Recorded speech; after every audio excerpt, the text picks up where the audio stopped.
Hi. ഞാൻ ഈ video ചെയ്യുന്നതിന് കാരണം എന്ന് പറഞ്ഞു കഴിഞ്ഞാൽ ഞാൻ നശിക്കാൻ വേണ്ടിയിട്ട് ഒരു വ്യക്തി എനിക്ക് കൈവേഷം തന്നു.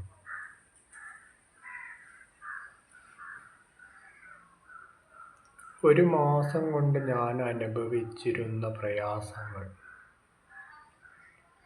ഒരു മാസം ജോലി ഇല്ലാണ്ടായി. വീട്ടിൽ നിരന്തരം ഞാനും വൈഫും തമ്മിൽ ഒരുപാട് പ്രശ്നങ്ങളുണ്ടായിരുന്നു. ഒന്നുമല്ല, ചാവാൻ വരെ തോന്നിക്കൊണ്ടിരിക്കുന്നുണ്ടായിരുന്നു. മാനസികമായിട്ട് എല്ലാം തളർന്നിട്ട് ചാവാൻ വരെ തോന്നിയ സാഹചര്യം ഉണ്ടായിട്ടുണ്ട്.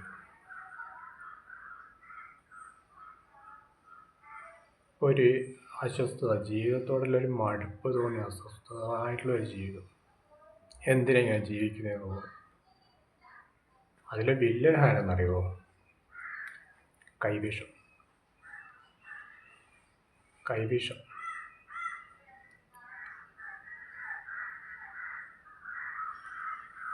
എന്താ പറയുക, ആ തന്ന വ്യക്തികളോട് നന്ദി. ആ തന്ന വ്യക്തികളെ എനിക്കറിയാം കേട്ടോ. പക്ഷെ ഞാൻ അവരുടെ അടുത്ത് ചോദിക്കാൻ പോവോ, അവർക്കെതിരായിട്ട് വേറെ എന്തെങ്കിലും രീതിയിൽ വേറെ ജോത്സ്യന്മാരുടെ അടുത്ത് പോയിട്ട് അവർക്കെതിരെ എന്നെ പ്രവർത്തിക്കുകയോ? നമ്മളങ്ങനെ ചെയ്യൂല. അവർ തന്ന് ഈ പാടുന്ന കാണില്ലേ, കൈവശം ചർത്തിച്ചതാ. ഇപ്പോൾ ചർത്തി വരുന്ന സമയത്ത് ചൂടുവെള്ളം കുടിക്കും, ഛർദ്ദിക്കും. ഈ കൈവിഷം ശരീരത്തിൽ ഏറ്റു കഴിഞ്ഞാൽ ഉണ്ടാകുന്ന ലക്ഷണങ്ങൾ എന്തെന്ന് അറിയുമോ? നിങ്ങൾക്ക് സ്വന്തം വീട്ടിലുള്ളവരെ പോലും അംഗീകരിക്കാൻ പറ്റാത്ത അവസ്ഥ വരും. നല്ല രീതിയിലൂടെ കുടുംബം നോക്കിക്കൊണ്ടിരുന്ന നിങ്ങൾ, ഭാര്യ ആയിക്കോട്ടെ, മക്കളായിക്കോട്ടെ, ആര് തന്നെ ആയിക്കോട്ടെ, നിങ്ങളടുത്ത് വരുമ്പോൾ നിങ്ങൾക്ക് അവരോടൊരു വെറുപ്പ് തോന്നും. ആരുടെ ഒരു സ്നേഹം ഉണ്ടാവില്ല. ഞാൻ അനുഭവിച്ചത്, സത്യം പറഞ്ഞാൽ ഞാൻ അനുഭവിച്ചതാണ്. ഈ തന്ന വ്യക്തിയെ എനിക്കറിയാം.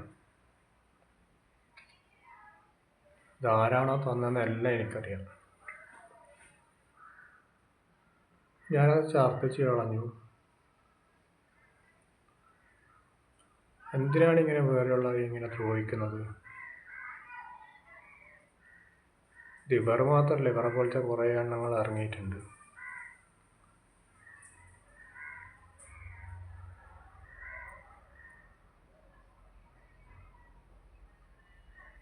ഇത് കൊടുത്തു കഴിഞ്ഞാൽ ഇതൊരു ചെറിയൊരു സംഭവമായിരിക്കും. അത് ആഹാര പദാർത്ഥങ്ങളിലൂടെയോ അല്ലെങ്കിൽ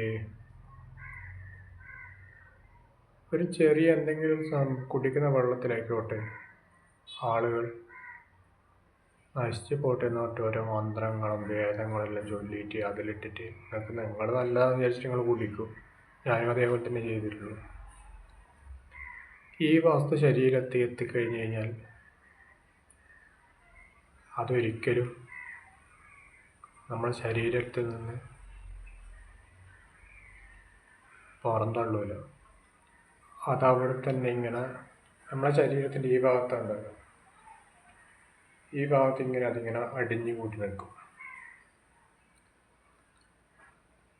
സ്വാഭാവികമായിട്ട് നമ്മുടെ ഹാർട്ട് ചക്രയിൽ എവിടെയുള്ള ചക്രം അതിനെ വരിഞ്ഞ് മുറുക്കിക്കളയും.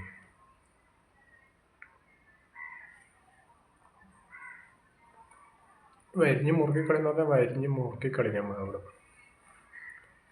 പേടി, ഭയം, ആൻസൈറ്റി, ഡിപ്രഷൻ ഇതെല്ലാം കടന്നു വരും. എനിക്കതൊന്നും ഉണ്ടായിട്ടില്ല, പക്ഷെ ഇതെല്ലാം കടന്നു വരും.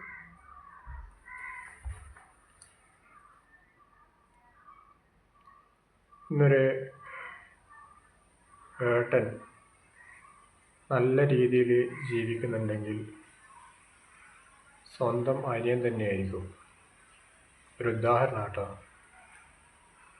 ഏട്ടനെ എങ്ങനെയെങ്കിലും നശിപ്പിക്കണം, ഏട്ടൻ്റെ അടുത്തുള്ള പൈസ മൊത്തം എനിക്ക് കൈക്കലാക്കണം, അതിനു വേണ്ടിയിട്ട് ഇതേപോലത്തെ ദുഷ്കർമ്മങ്ങൾ ചെയ്യുന്ന ഓരോ സ്ഥലങ്ങളിലും പോയിട്ട് ഓരോ സാധനങ്ങൾ ഉണ്ടാക്കി വയറ്റിൽ കൊടുക്കും. ഇത് ഈ വയറ്റിൽ ചെന്ന് കഴിഞ്ഞാൽ വയറ്റിലൊരു എന്ത് ചെയ്താലും നമ്മളെ വയറ്റിൽ നിന്ന് പോകില്ല എന്നല്ല, ഒരിക്കലും പോകില്ല. അത് ശരിക്കും ഞാൻ ഛർദ്ദിച്ച് കഴിഞ്ഞ സമയത്ത് അതിൽ നമ്മളെന്നാ ബൈക്കിൻ്റെ ഓയിൽ മാറ്റൂലേ, ഓയിൽ മാറ്റുമ്പോൾ അതിൽ നിന്ന് വരുന്ന കരി ഓയിൽ, അതേപോലത്തെ സംഭവവും പിന്നെ എന്തൊരു വെള്ള കളറുള്ള സംഭവങ്ങളും എന്തെല്ലോ സാധനങ്ങളാണ് ഞാൻ ഛർദ്ദിച്ചു പോയത്. അതിൻ്റെ കഥ ഇപ്പം വരെ പോയിട്ടില്ല, ഞാനിന്ന് പോയിട്ട് വന്നിട്ടേ ഉള്ളൂ. അപ്പം ദയവായിട്ട് പറയാം, ആർക്കും ഒരു ദ്രോഹം ചെയ്യാണ്ടിരിക്കുക. ഇപ്പോൾ ഏട്ടൻ്റെ അടുത്ത് പൈസ ഉണ്ടെങ്കിൽ, അനിയന് ഒരു ദിവസം പൈസ ഇല്ലാത്ത സമയം ഉണ്ടെങ്കിൽ ഏട്ടൻ്റെ അടുത്ത് ചോദിക്കുക, ഏട്ടാ കുറച്ച് പൈസ തരുമോ, ഏട്ടൻ സഹായിക്കും. അല്ലാണ്ട് ഏട്ടൻ്റെ പൈസ മൊത്തം വാങ്ങി അവനെ നശിപ്പിച്ച് കുത്തുവാളെടുപ്പിക്കുകയല്ല വേണ്ടത്.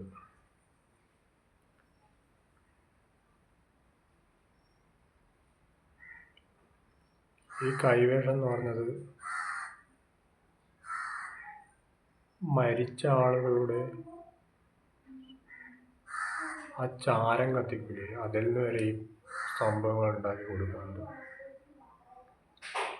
ഞാൻ പോയ സ്ഥലത്ത് നിന്ന് ഒരുപാട് ആൾക്കാർ എന്താ പറയുക, അവർ അമ്മയും മക്കളെല്ലാം കരയുന്നതും ഓരോരാൾ തലയെല്ലാം അടിച്ച് മറിയുന്നതാണ് ഇത് വയറ്റിൽ ചെന്ന് പെട്ടിട്ട്. ഈ ലോകം ഇത്ര അധപ്പതിച്ചു പോയല്ലോ. സ്വന്തം വീട്ടുകാരെ കണ്ടുകൂടാണ്ടാവും, ജോലിക്ക് പോകാൻ തോന്നൂല, നിങ്ങൾക്ക് നിരന്തരം അപകടങ്ങൾ സംഭവിക്കും, സ്വന്തം ജീവൻ വരെ, നിങ്ങൾക്ക് തന്നെ നിങ്ങളോട് തന്നെ വെറുപ്പ് തോന്നിയിട്ട് നിങ്ങൾ കയറെടുത്ത് പോയിട്ട് ചിലപ്പോൾ ആത്മഹത്യ ചെയ്യും. അത്രയുള്ള ക്ഷുദ്രകർമ്മങ്ങളാണ് കൈവേഷം. ഇന്ന് ഞാൻ ഹാപ്പിയാണ്, പക്ഷേങ്കിൽ 2 ദിവസം എന്തായാലും അതിൻ്റെ ക്ഷീണം ശരീരത്തിലുണ്ടാവും. ചെയ്ത വ്യക്തിനെ എനിക്കറിയാം. എനിക്ക് ഫസ്റ്റ് ഇതിങ്ങനെ എൻ്റെ ശരീരത്തിലുണ്ടോ എന്നുള്ള കാരണം തോന്നിയതെന്ന് വെച്ച് കഴിഞ്ഞാൽ, ജോലിക്ക് പോയി കഴിഞ്ഞാൽ അവിടെ എന്തെങ്കിലും ഇഷ്യൂ ഉണ്ടാവും. ആ ഇഷ്യൂ മൊത്തം ഞാൻ വീട്ടിൽ വന്നിട്ട് പറയും.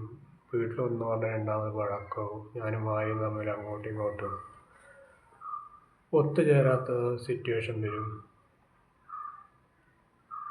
അങ്ങനെയെല്ലാമായി ഏറ്റവും നല്ലൊരു ജ്യോത്സ്യനെ കണ്ട സമയത്ത് ജ്യോത്സ്യൻ പറഞ്ഞു, ശരീരത്തിലിങ്ങനെ പെട്ടിട്ടുണ്ട്. ചെയ്ത വ്യക്തിനെ അടക്കം അവർ പറഞ്ഞു തന്നിട്ടുണ്ടായിരുന്നു. പക്ഷേ ഞാനെ കുറച്ച് ഭക്തി മാർഗങ്ങളിലോട്ട് നീങ്ങുന്ന ഒരു വ്യക്തിയാണ്. അപ്പോൾ എനിക്കത് കാര്യങ്ങൾ മൊത്തം എനിക്ക് പറഞ്ഞു തന്നു. പക്ഷെ ഞാനിന്ന് അത് പോയിട്ട് ഛർദ്ദിച്ച് കളഞ്ഞു.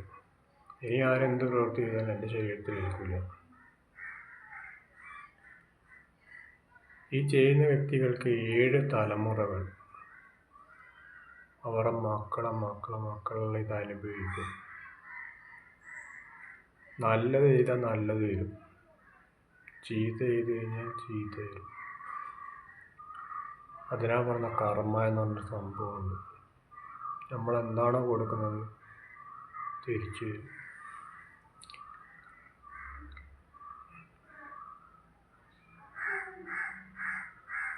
ഇതിൻ്റെ പ്രധാന ലക്ഷണങ്ങൾ എന്ന് പറഞ്ഞു കഴിഞ്ഞാൽ, രാത്രി നമുക്ക് ഉറക്കം ഉണ്ടാവില്ല, വീട്ടുകാരോട് ദേഷ്യം വരും, ഒന്ന് പറഞ്ഞ് രണ്ടാമതിന് വഴക്ക്, അങ്ങനെ ഒരുപാട് ലക്ഷണങ്ങൾ ഇതിനുണ്ട്. പിന്നെ നിങ്ങൾക്ക് ഇഷ്ടപ്പെട്ട ഭക്ഷണമായിരിക്കും, പക്ഷെ നിങ്ങളെ മുമ്പിൽ കൊണ്ടുവച്ചാൽ നിങ്ങൾക്ക് തിന്നാൻ തോന്നില്ല. ചില വ്യക്തികളാണെങ്കിൽ മദ്യത്തിന് അഡിക്റ്റായി പോവും, ലഹരി പദാർത്ഥങ്ങൾക്ക് അഡിക്റ്റായി പോവും. എനിക്ക് സംസാരിക്കാൻ വരെ ഇപ്പം പറ്റുന്നില്ല. കാരണം എന്ന് പറഞ്ഞു കഴിഞ്ഞാൽ, ഞാനിപ്പോൾ 12:30 മണിക്കാണ് ഛർദ്ദിച്ചിട്ട് വന്നത്. അതുകൊണ്ട് പറയുകയാണ്, ആർക്കും നല്ല ചെയ്തിട്ടില്ലെങ്കിലും ദ്രോഹം ചെയ്യാണ്ടിരിക്കുക.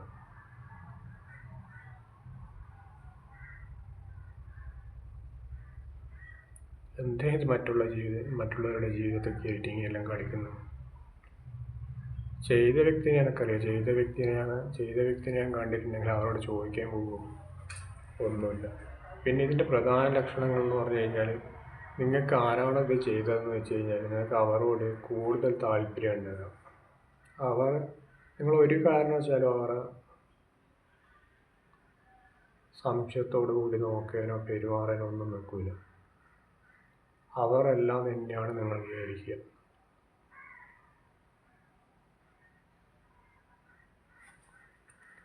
എൻ്റെ ശരീരത്തിൽ ഇവിടെ ഇങ്ങനെയാണ് വന്ന് പെട്ടത്. അത് ശരിക്കും പറഞ്ഞു കഴിഞ്ഞാൽ ആ ചാർത്തിച്ചതിൻ്റെ കളറ് കണ്ടിട്ടുണ്ട്. കരിയില്ലേ, കരി, നമ്മൾ ഓയിലിൽ അതിൽ കരി പോലത്തെ അതാണ് ചാർത്തിച്ച് പോയത്. പിന്നെ ലാസ്റ്റ് ചാർത്തി വരാണ്ടായി. അപ്പോൾ പിന്നെയും ചൂടുവെള്ളം തന്നുകൊണ്ടിരുന്നു. ചൂടുവെള്ളം തന്നെ ലാസ്റ്റ് ഒരു വെള്ള കളറിൻ്റെ ഒരു ബാഷ്പം പോലെ സംഭവമാണ്. പിന്നെയും ചൂടുവെള്ളം തന്നു. എന്നിട്ടാണ് ആ ഉള്ളിലുള്ള ഫുൾ പോയത്. അതിൻ്റെ പാടിപ്പുണ്ട്. ഞാൻ പറഞ്ഞില്ല, അതിൻ്റെ പാടിപ്പുണ്ട്. ഈ പ്രവൃത്തിയിലൂടെ ഒരു കുടുംബത്തിൻ്റെ അത്താണി വരെ മുടങ്ങിപ്പോകും. ഞാൻ ഇന്ന് ഇത് കണ്ടുപിടിച്ച് എൻ്റെ വയറ്റിൽ നിന്ന് അത് പൂർണ്ണമായി ഇല്ലാതാക്കിക്കൊണ്ട് കുറച്ച് സമാധാനമുണ്ട്. ചെയ്ത വ്യക്തിക്ക് നന്ദി. ആരും ഈ പ്രവൃത്തിയിൽ ഏർപ്പെടാണ്ട് നിൽക്കുക. 7 തലമുറകളാണ് അനുഭവിക്കുക. കുത്തുവാളെടുക്കും. ഇത് ചെയ്തു കൊടുക്കുന്ന ആരാണോ അവരും കുത്തുവാളെടുക്കും. ഇതിനായിട്ട് കുറേ കാർമ്മികളും മറ്റ് ആൾ ദൈവങ്ങളിൽ ഇറങ്ങിയിട്ടുണ്ട്. കുത്തുവാളെടുക്കുന്നുള്ള കുത്തുവാളെടുക്കും. ഓക്കെ.